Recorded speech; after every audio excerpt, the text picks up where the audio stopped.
June 6, 1944, 5:50 in the morning. Widerstandnest, 62, overlooking Omaha Beach. The horizon had disappeared. Where the line between sea and sky should have been, where dawn should have been breaking pale and uncertain over the English Channel, there was instead a wall of ships, thousands of them, stretching left and right beyond the limits of vision, extending into a distance that made mockery of every defensive calculation, every intelligence estimate, every assurance from Berlin that the Atlantic Wall would hold, that Fortress Europe was impregnable, that the Allies lacked the strength for a massive invasion. Obergefreiter Heinrich Severloh was 20 years old, a farm boy from Lower Saxony, who had been drafted into the Wehrmacht in 1942, who had been wounded on the Eastern Front and transferred west to recover, who had spent the past 8 months manning defensive positions along the Norman coast in what was supposed to be a quiet posting, a reprieve from the grinding horror of Russia. He stood now in his fortified position, a concrete bunker with walls 3 meters thick, with firing slits that commanded a perfect view of the beach below, holding an MG-42 machine gun that weighed 11 kilograms and could fire 1,200 rounds per minute. He had expected to see ships. Intelligence had warned for months that an invasion was coming. Field Marshal Rommel himself had visited their positions in January, had walked the beaches, had ordered millions more mines planted and obstacles placed, had told them with absolute certainty that when the Allies came, they would come in overwhelming force, that the first 24 hours would determine everything, that if the invasion was not stopped at the beach, then Germany would lose the war. But knowing invasion was coming and seeing it were different experiences entirely. What Severloh saw now, through the pre-dawn darkness broken by the first fingers of sunlight, was not an invasion force. It was the ending of belief. It was physical proof that every calculation German strategic planning had been based upon, calculations about Allied industrial capacity, about the limits of amphibious warfare, about the strength of fortified defenses, had been catastrophically wrong. The ships were not merely numerous. They were impossibly numerous, battleships whose guns could level entire city blocks, cruisers that bristled with artillery, destroyers that moved with predatory purpose, landing craft by the thousands, each carrying men who would soon be trying to cross 300 meters of open beach under fire from positions like WN-62. And above them all, so many aircraft that the sound of their engines had awakened Severloh hours earlier, a sound like rolling thunder that had not stopped, that filled the sky until it seemed the sky itself had become malevolent. Next to Severloh stood Lieutenant Firking, his commanding officer, a veteran of multiple campaigns who had seen German armies sweep across Poland and France and deep into Russia. Firking said nothing for a long moment. When he finally spoke, his voice carried no emotion that Severloh could identify. "Load your weapon," Firking said. "All ammunition within reach. When they come, you will fire until your barrel melts. You will not stop firing. Do you understand?" Severloh understood. He understood that he was about to participate in a battle that would be remembered for as long as humans told stories about war. He understood that the men in those ships, the men who would soon be running across that beach, were not fundamentally different from himself. Farm boys and factory workers, sons and brothers, men who had not chosen this morning any more than he had chosen it. He understood that he would kill many of them. He understood that this understanding changed nothing. He loaded the MG-42. The ammunition belts were already prepared, stacked in boxes within easy reach. 5,000 rounds, 50 belts of 100 rounds each. Enough ammunition, if used efficiently, to fire for 42 minutes of continuous shooting. Severloh had trained on this weapon for months. He knew its capabilities. He knew its weaknesses. The barrel would overheat, would need to be changed after sustained fire, would glow red-hot and warp if pushed beyond limits. He knew the sound it made, the distinctive ripping noise that had earned it the nickname Hitler's buzzsaw, a sound so fast and so loud that it did not resemble conventional machine gun fire, but something more like cloth being torn, like the fabric of reality itself being ripped apart. At 5:50, the ships opened fire. The naval bombardment that preceded the landings was meant to accomplish 2 objectives: destroy German defensive positions and demoralize German defenders. In the American sector, more than 140 warships participated in the bombardment, firing thousands of shells into a stretch of coastline barely 10 kilometers long. The shells ranged from 5-inch destroyer rounds to 16-inch battleship projectiles, weighing more than a ton each. Projectiles that created craters 20 meters across and sent shock waves through the earth that could collapse bunkers and kill men through overpressure alone. The sound was beyond description. Severlo, sheltered in his concrete bunker, felt each explosion as a physical blow. The walls shook. Dust fell from the ceiling. The air itself seemed to compress and expand with each detonation, creating pressure changes that made ears pop and blood vessels strain.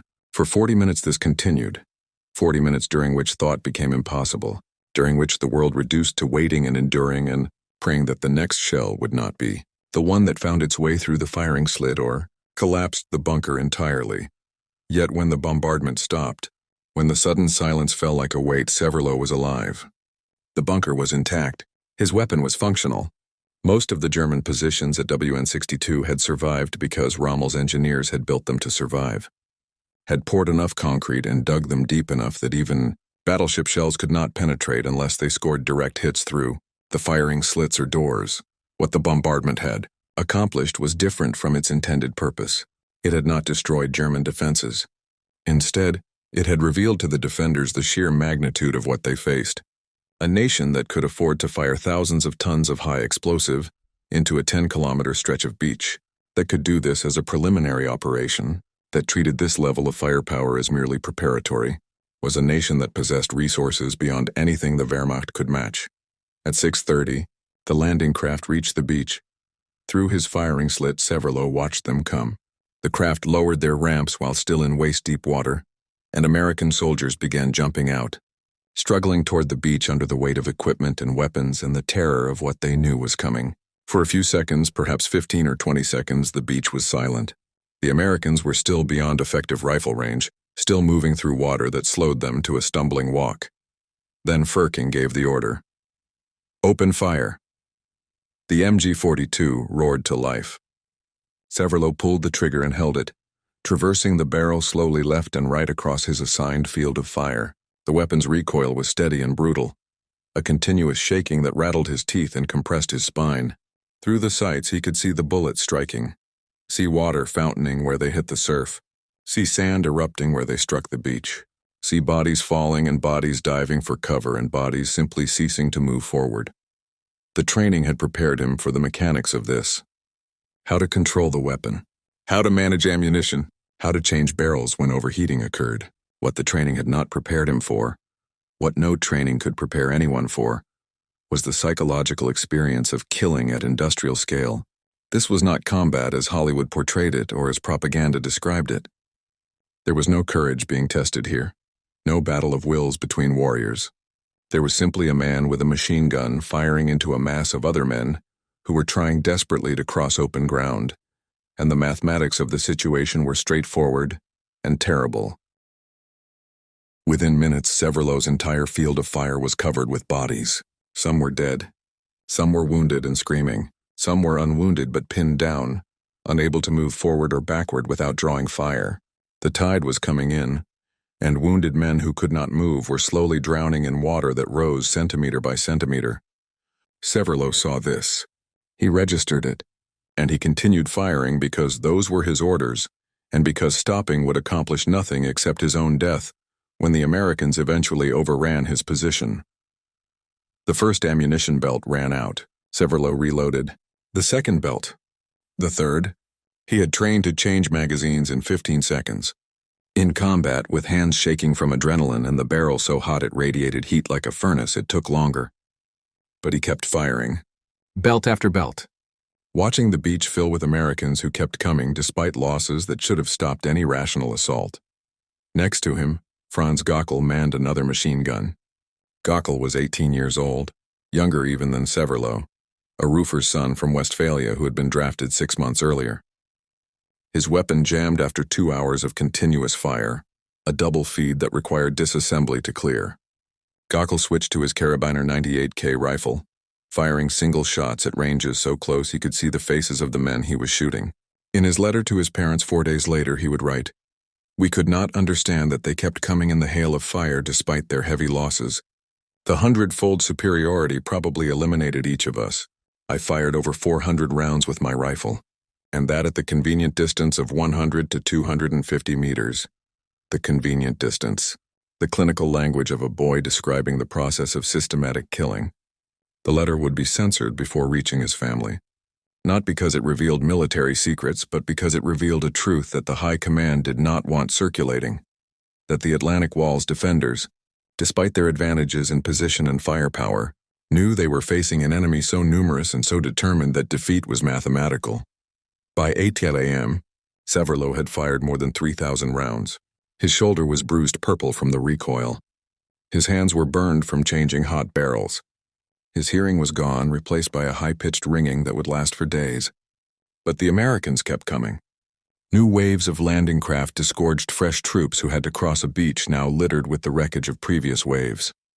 Dead men, wounded men, burning vehicles, obstacles that Rommel's engineers had placed, steel hedgehogs and wooden stakes and Czech hedgehogs designed to rip the bottoms from landing craft. All of these were supposed to slow the invasion, to channel attackers into killing zones to make the beach impassable. Instead, the Americans simply climbed over the obstacles. They used dead bodies for cover. They crawled forward meters at a time. Small groups began to advance up the bluffs at points where the German defensive fire was weakest, finding paths through minefields, using explosives to blast holes in barbed wire. Engineers risked instant death to clear obstacles. Medics treated wounded under fire. Officers who had lost their entire companies took command of whatever soldiers they could find and pushed forward. What Severlo was witnessing, though he could not articulate it in the moment, was the difference between theoretical strength and actual strength. On paper, the Atlantic Wall was impregnable. German intelligence had calculated that the combination of fortified positions, interlocking fields of fire, beach obstacles and mines would make any amphibious assault prohibitively costly. The Allies, according to these calculations, would suffer 75% casualties before reaching the seawall. Units suffering such casualties would collapse, would break, would retreat to their landing, craft and admit defeat, but the calculations were wrong because they were based on assumptions that did not account for American material, abundance, and organizational adaptability. The landing craft that were destroyed were replaced immediately by new craft from the thousands waiting offshore. The units that were shattered were reinforced by fresh units that kept coming. When one approach failed, another was attempted. When obstacles blocked the planned routes, new routes were improvised.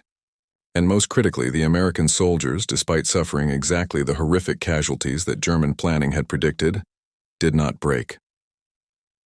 At 11 a.m., American soldiers reached Severlo's position, not by frontal assault, which remained suicidal, but by infiltration up the bluffs, by working around the flanks, by finding the seams in the defensive network and exploiting them.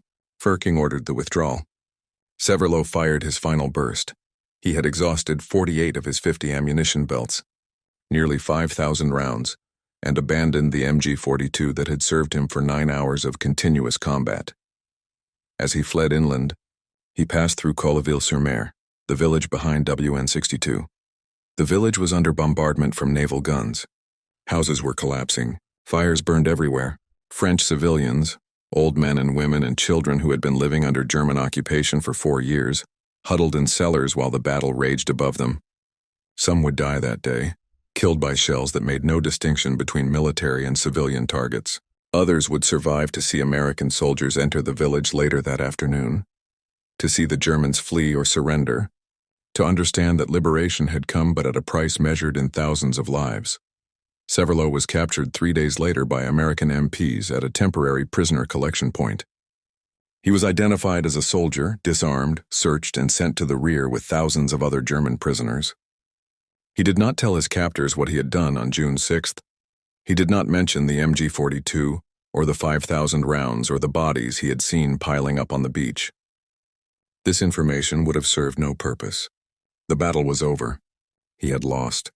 Knowing the specific mechanisms of his defeat, knowing that one man with one machine gun had killed or wounded perhaps hundreds of Americans before the sheer weight of numbers overwhelmed his position, would not change the outcome. The American soldiers who processed him through the prisoner of war system treated him with professional detachment. They provided food, water, and medical care for his injuries. minor wounds from shrapnel and burns from handling hot weapon components. They transported him to England and then to a camp in the American South, where he would spend the next 2 years planting cotton and harvesting potatoes, living in conditions so superior to frontline combat that he would later describe captivity as the first time since being drafted that I slept without fear. In camp, Severlo never spoke about Omaha Beach. The other prisoners, most of whom had been captured in different circumstances, sometimes boasted about their combat experiences, about enemy soldiers they had killed or battles they had fought. Severlo said nothing. He worked his assigned labor details. He attended the mandatory re-education lectures about democracy and the crimes of the Nazi regime. He learned enough English to function in daily interactions, and he waited for the war to end so he could go home. What he could not speak about, what would haunt him for the rest of his life, was not guilt exactly. He had been following orders. He had been defending his position. In the moment, he had not thought about the men he was killing as individuals with families and futures. They had been targets, threats, problems to be solved through the application of continuous automatic weapons fire. This was what soldiers did. This was what war was. But lying in his bunk at night in the prisoner camp, listening to other men snore and cough and cry out in their sleep, Severlo could not escape the mathematical reality of what June 6 had proved. He had been in one of the strongest defensive positions on the Atlantic Wall. He had been armed with one of the most effective weapons of the war. He had been highly trained and well supplied. He had fired 5,000 rounds into a mass of enemy soldiers who were struggling across open ground with minimal cover. And he had lost. Not because he had run out of ammunition, not because his position had been destroyed by naval bombardment, not because American soldiers had been better trained or better armed or more courageous than German propaganda claimed.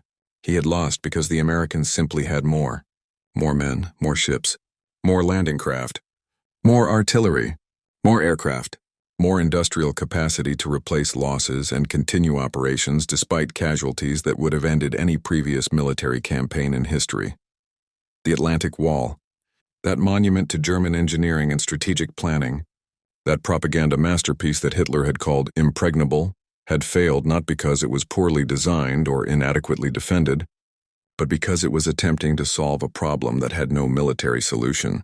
Germany was trying to defend thousands of kilometers of coastline against enemies who possessed such overwhelming material superiority that they could simply absorb casualties that should have been decisive and keep coming. This was the truth that Severlo had learned on June 6, 1944, the truth that would gradually spread through the Wehrmacht as survivors compared notes and intelligence officers assembled reports, and the German High Command confronted the implications.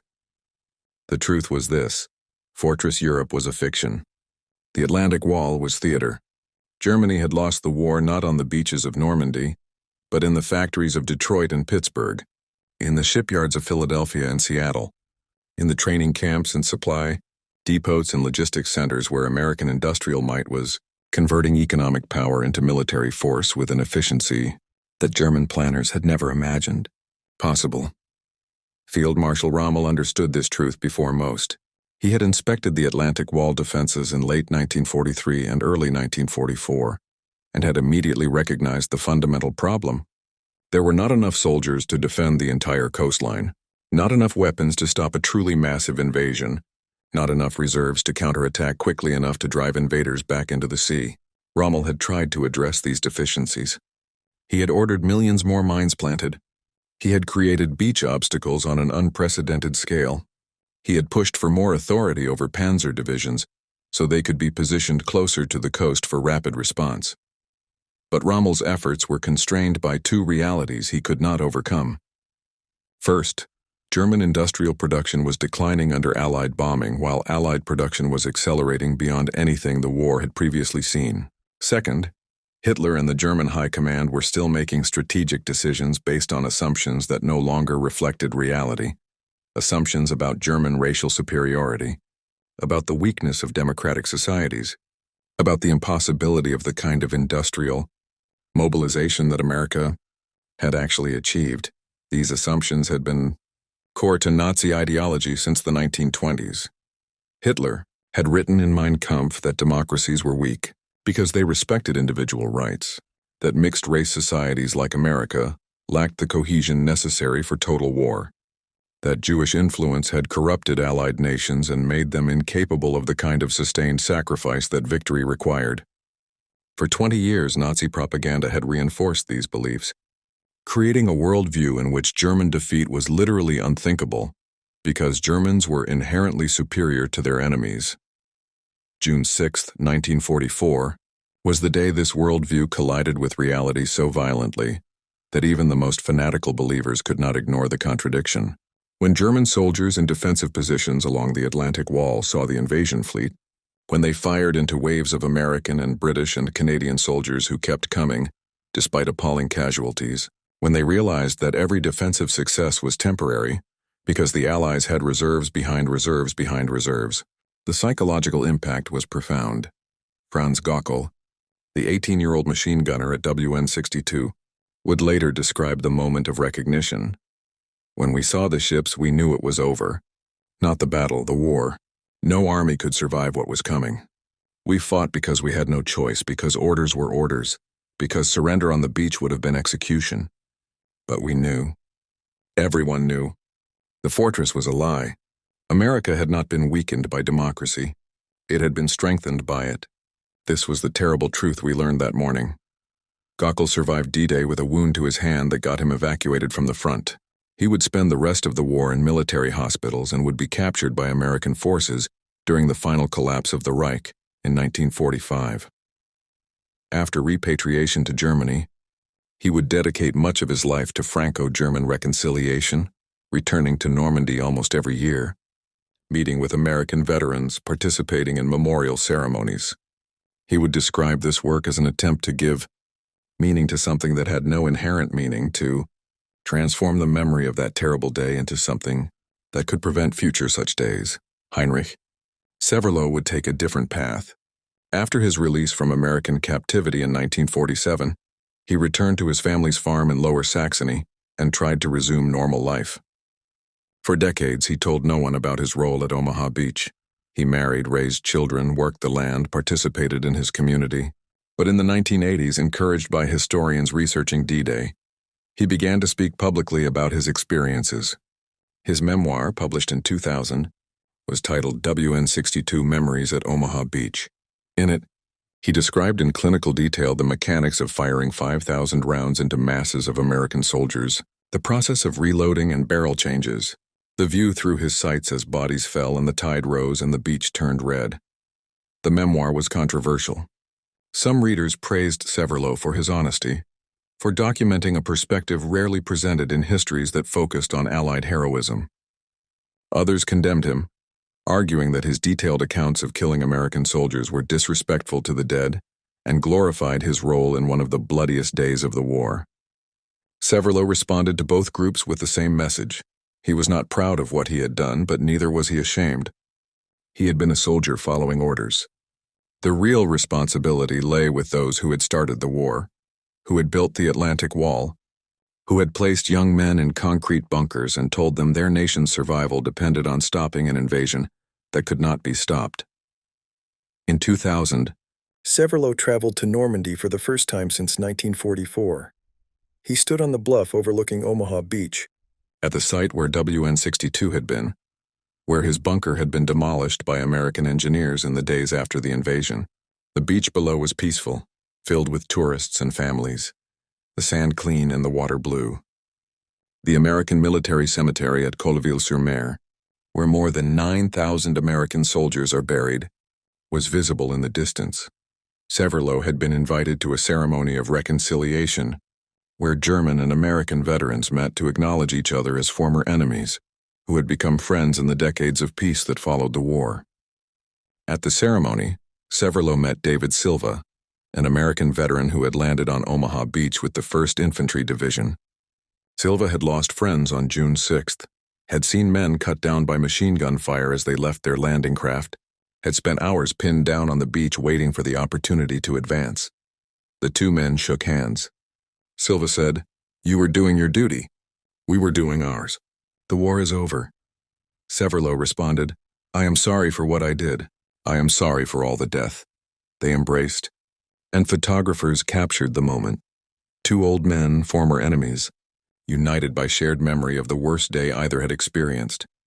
This image, the embrace at Omaha Beach, became a symbol of reconciliation between former adversaries. It appeared in newspapers and history books and documentary films. It was used to argue that even the deepest hatreds could be overcome, that soldiers on opposite sides could recognize their common humanity, that the machinery of war that had tried to make them kill each other had ultimately failed to destroy their capacity for forgiveness. But the image also obscured a deeper truth about what June 6, 1944 had revealed.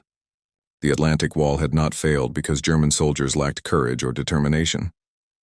Franz Gockel and Heinrich Severloh and thousands of others had fought with desperate skill, had inflicted terrible casualties, had done everything their training and their duty required. They had failed because they were defending a fortress that was designed to stop an enemy that no longer existed, an enemy constrained by the same material limitations as Germany, an enemy that would be forced to abandon an invasion if casualties exceeded acceptable thresholds. Instead, they faced an enemy that had transcended those limitations through industrial mobilization, on a scale unprecedented in human history. An enemy that produced so many ships that losing dozens meant nothing. An enemy that trained so many soldiers that losing thousands was tragic, but not decisive. An enemy whose logistics were so sophisticated that every item needed for the invasion, from ammunition to medical, supplies to replacement equipment, was pre-positioned and ready to flow forward as soon as beachheads were secured. This was what the Atlantic Wall defenders learned in the hours between dawn and dusk on June 6, 1944.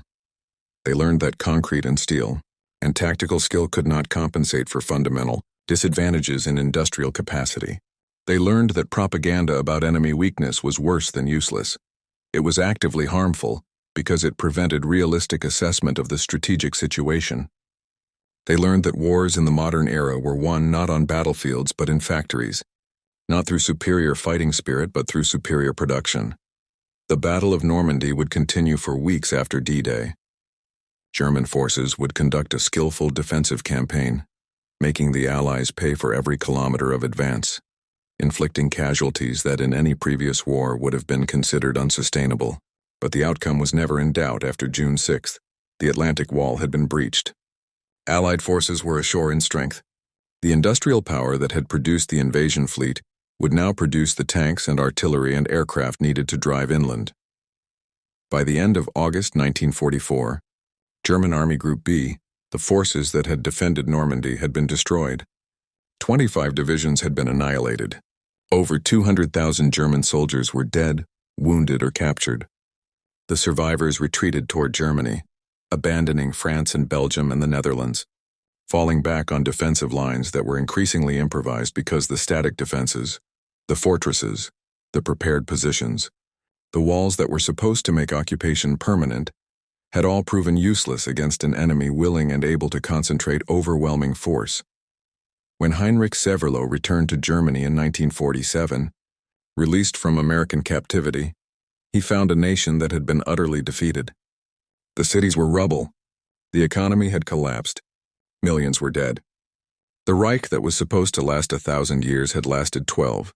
And everywhere, in conversations with other veterans and the bitter humor of men trying to make sense of catastrophe, the question was always the same. How had this happened? How had Germany, with its advanced technology and its military tradition and its supposed racial superiority, been so thoroughly crushed? Severloh knew the answer. He had seen it on June 6, 1944, from his bunker at WN62. The answer was that all the propaganda had been lies. America was not weak. Democracy was not a disadvantage.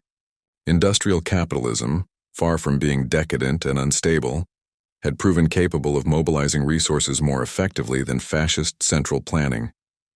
And the Atlantic Wall, that monument to German engineering, had been nothing more than a very expensive way to learn what should have been obvious from the beginning, that in modern warfare, the nation that could produce more ships, more planes, more tanks, more ammunition, more everything, would win regardless of tactical skill or defensive positions or ideological fervor.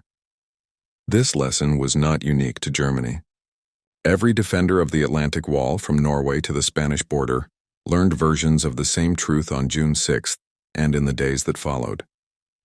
They learned that fortresses could not save them, that concrete could not stop nations with the resources to simply go around or over or through obstacles, that the age of static defense had ended, killed by the same industrial revolution that had created modern warfare in the first place.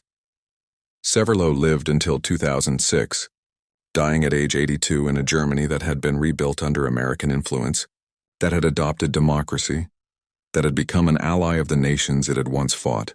In his final interview, conducted months before his death, he was asked whether he felt his service at Omaha Beach had been worthwhile, whether he would do it again if given the choice. His answer was careful, measured, the product of decades of reflection. I did my duty as I understood it then. I fought for my country, but my country was wrong. The war was wrong. The Atlantic Wall was wrong. Everything we believed about our enemies was wrong. On June 6, 1944, I learned that lesson in the hardest way possible, by watching an unstoppable force break through an immovable object that turned out to be neither immovable nor even particularly solid. If I could go back, I would not fight. I would not serve a regime built on lies, but I could not know that then. None of us could. We had to learn through blood and fire that our fortress was made of sand. The ruins of the Atlantic Wall remain. Concrete bunkers still dot the coastline of France and Belgium and the Netherlands. Tourists visit them, photograph them. Try to imagine what it was like to be inside when the invasion fleet appeared on the horizon. Interpretive signs explain the defensive layout, the weapons positions, the tactical thinking that guided construction. But what the ruins cannot convey is the psychological moment that men like Severlow and Gockel experienced when the fortress they trusted failed. When the walls that were supposed to protect them became tombs. When the invasion they were supposed to stop simply absorbed their resistance and kept coming. That moment, the moment when certainty dissolved and defeat became inevitable, cannot be preserved in concrete. It lives only in the memories of those who experienced it, and as they die, it fades into history, becoming another date to memorize, another battle to mark on maps, another footnote in the story of how democracy defeated fascism. But for those who were there, who stood in concrete bunkers and watched the greatest amphibious invasion in history unfold before them, who fired until their weapons broke and their bodies failed and their positions were overrun, June 6, 1944 was the day they learned that no fortress could stop the American landing. Not because Americans were supermen, but because America was a nation that could afford to fail and try again, that could accept casualties and reinforce, that could bring such overwhelming material force to bear that tactical considerations became irrelevant. This was the lesson of D-Day for the Atlantic Wall defenders. This was what Hitler's soldiers realized that morning, as the fortress they had been promised would hold simply didn't, and in that realization, in that moment when propaganda met reality and reality won decisively, the war was truly lost, though months of fighting remained before Germany would formally surrender. The sun set on Omaha Beach on June 6, 1944, with American soldiers digging in on the bluffs, with landing craft still bringing reinforcements ashore, with the bodies of the dead being collected, and the wounded being evacuated, and the enormous machinery of Allied logistics beginning to flow across beaches that German planners had insisted could never be held. And somewhere inland, Heinrich Severlow was running toward captivity, carrying with him the knowledge that he had done everything right, everything his training and his duty demanded, and it had not mattered at all because the fortress was always going to fall and the invasion was always going to succeed, and no amount of concrete or courage could change mathematics. This is the truth that June 6, 1944, taught to those who defended Fortress Europe, that fortresses are only as strong as the nations that build them, and that Germany, despite its propaganda and its engineering and its military tradition, had challenged enemies who were simply stronger in the ways that mattered most. Not morally stronger, not racially stronger, but industrially stronger, economically stronger, organizationally stronger. Strong enough to build an invasion fleet so vast that it defied comprehension. Strong enough to absorb losses that should have been decisive. Strong enough to break through any wall, no matter how thick the concrete or how determined the defenders. This was the morning Hitler's soldiers realized no fortress could stop the American landing. And in that morning, brief and violent and irreversible, the war's outcome was determined as surely as if Berlin had fallen that day instead of 11 months later.